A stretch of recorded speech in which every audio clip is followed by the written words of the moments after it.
बिस्मिल्लाहिर्रहमानिर्रहीम। मेरा नाम है डॉक्टर मज़हर वारिस और आज हम बात करेंगे अदद 4 नंबरोलॉजी के अंदर जिसे 4 नंबर कहा जाता है। तो इनके लिए 2019 कैसा रहेगा। ऐसे अफराद जिनका ताल्लुक ऐसे अफराद जो किसी भी माह में 4, 13 या 22 इनमें से किसी एक तारीख में पैदा हुए हैं, उनका नंबर 4 होता है। तो 4 नंबर का जो ताल्लुक है, जो इसका ताल्लुक बनता है वो यूरेनस से भी है, और जो इंडियन है वो इसको राहु से मंसूब करते हैं। तो अब हम देखते हैं कि इसका 2019 कैसा रहेगा।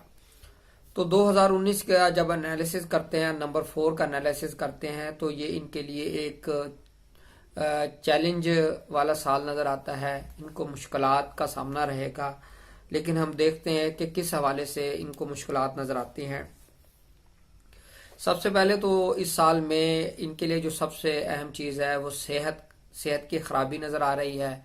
और दूसरे नंबर पर अगर मैं देखूं तो कोई कानूनी लीगल प्रॉब्लम्स है जिसकी वजह से इनको सज़ा हो सकती है, जेल जाना पड़ सकता है। तो ये एरिया बहुत ज़्यादा इनका डिस्टर्ब है। तो इस हवाले से आप मोहतात रहिएगा। इस साल के अंदर कोशिश कीजिएगा इस तरह का कोई एग्रीमेंट, कोई चेक, कोई चीज़ साइन ना करें या उसका कॉन्सिक्वेंसेस ऐसे हों कि आपको सज़ा की सूरत में भुगतना पड़े। तो इस साल में जो अहम और अच्छी चीज़ नज़र आ रही है कि दोस्तों की तरफ से आपको बहुत ज़्यादा माली सपोर्ट मिलती नज़र आ रही है। दोस्तों की वजह से आप बहुत सी मुश्किलात से बचते हुए नज़र आ रहे हैं।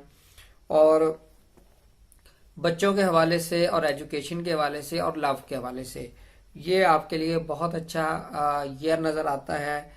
जिनके औलाद नहीं है उनकी औलाद नज़र आ रही है, एजुकेशन अच्छी नज़र आ रही है, और आपकी ज़िंदगी में नए लोग दाखिल होंगे। आपके लव अफेयर ज़्यादा स्ट्रांग होते हुए नज़र आ रहे हैं।